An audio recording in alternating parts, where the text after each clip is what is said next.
Hare Krishna everyone.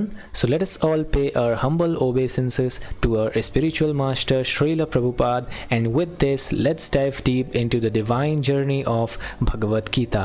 तो read along study along TTS series में आज ट्यूसडे है और डे नंबर 109 है। तो शुरू करने से पहले हम लोग राधा कृष्ण जी को याद कर लेते हैं। जय श्री राधे कृष्णा। वृंदावन के राधा कृष्ण जी के दर्शन कर लेते हैं।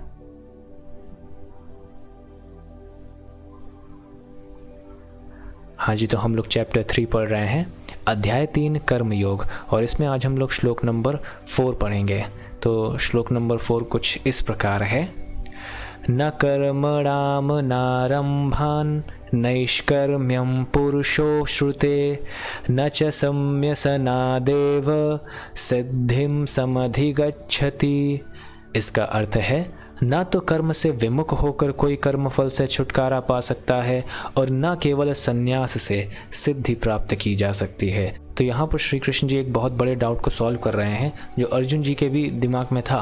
अर्जुन जी के दिमाग में ये था कि जब रिएक्शन है जो कर्म करने से आएगा, मतलब वो युद्ध कर रहे हैं और उसमें इतनी सारी हिंसा होगी तो उससे रिएक्शन उनको लगेगा। तो वो ये सोच रहे थे कि फिर मैं कर्म ही ना करूं, तो कर्म नहीं करूंगा तो फिर मुझे कोई रिएक्शन नहीं लगेगा। तो वही श्री कृष्ण जी कह रहे हैं कि कर्म से विमुख होकर कर्म फल से छुटकारा नहीं पाया जा सकता। और फिर दूसरा केस भी बता रहे हैं कि अगर कोई ये सोचे कि संन्यास से सिद्धि प्राप्त हो जाए, तो वो भी श्री कृष्ण जी इस बात से इनकार कर रहे हैं कि ना केवल संन्यास से सिद्धि प्राप्त की जा सकती है। तो इसका तात्पर्य श्रीला प्रभुपाद जी लिखते हैं, भौतिकतावादी मनुष्यों के हृदयों को विमल करने के लिए जिन कर्मों का विधान किया गया है उनके द्वारा शुद्ध हुआ मनुष्य ही संन्यास ग्रहण कर सकता है। आपको याद होगा हम लोगों ने बहुत पहले ही वर्णाश्रम धर्म के बारे में डिस्कस किया हुआ था। तो वो जो है वो निर्धारित कर्म है। इन निर्धारित कर्मों से क्या है, जो भौतिकतावादी मनुष्य है उसके हृदय में जो कॉन्टामिनेशन है वो खत्म होती है। तो समझ रहे हो, उसका हृदय साफ होता है, तब जाकर के वो तो उसका लेवल थोड़ा ऊपर होता है, तब जाकर के वो संन्यास के काबिल बन पाता है। इसीलिए वर्णाश्रम धर्म में संन्यास का जो एज है वो अराउंड 70s के आसपास है, 60-70s के आसपास है, कि तब तक कि वो अगर सारा कर्म अच्छे से अपना किया होगा, अपना वर्णाश्रम का अच्छे से फॉलो किया होगा, तो उसका हृदय साफ हो गया होगा, तब जाकर के वो संन्यास ग्रहण कर सकता है और फिर उसको कोई प्रॉब्लम नहीं होगी। शुद्धि के बिना संन्यास ग्रहण करने से सफलता नहीं मिल पाती। यहाँ पर किस तरह की सफलता की बात हो रही है? स्पिरिचुअल सक्सेस की बात हो रही है।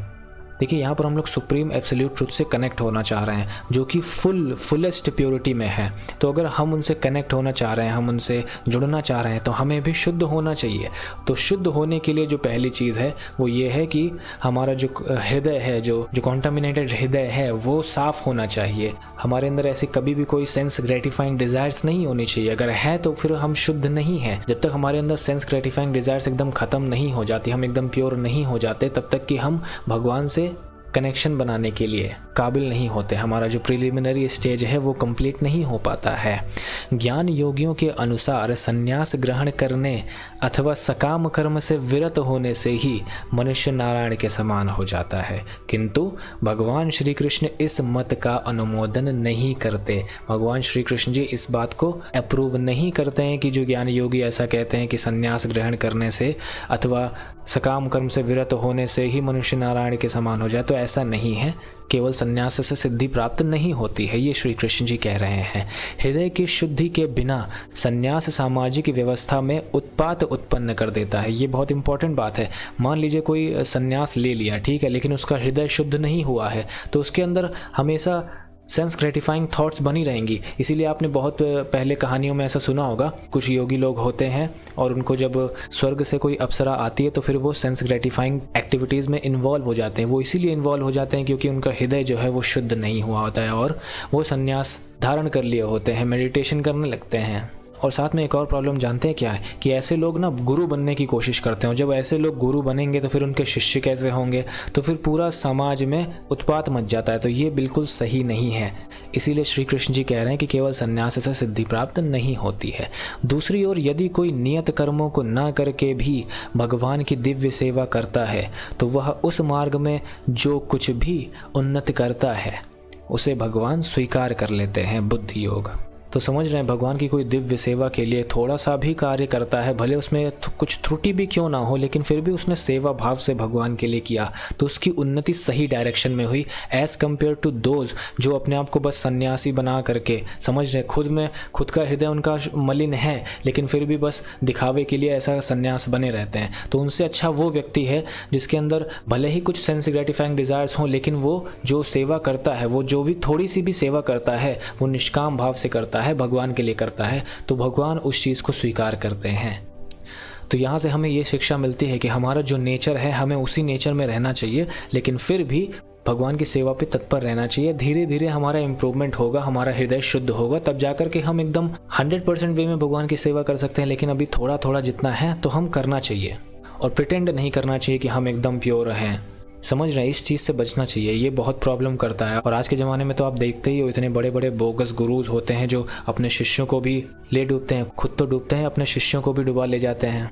तो ये चीज़ बिल्कुल सही नहीं है। स्वल्पमप्यस्य धर्मस्य त्रायते महतो भयात, ये 2nd चैप्टर के 14वें श्लोक का जो 2 लाइन होती है, उसमें जो दूसरी लाइन है वो यहाँ पर श्रील प्रभुपाद जी कोट कर रहे हैं, जिसका मतलब ये है कि ऐसे सिद्धांत की रंच मात्र संपन्नता भी महान कठिनाइयों को पार करने में सहायक होती है। तो अगर कोई भगवान की दिव्य सेवा करता है, उस पथ पर चलता है, अगर थोड़ा सा भी उसने कुछ अच्छा किया, भगवान की सेवा किया, तो वो उसको बड़ी से बड़ी कठिनाइयों से पार कर देता है। और सबसे बड़ी कठिनाइयाँ क्या हैं?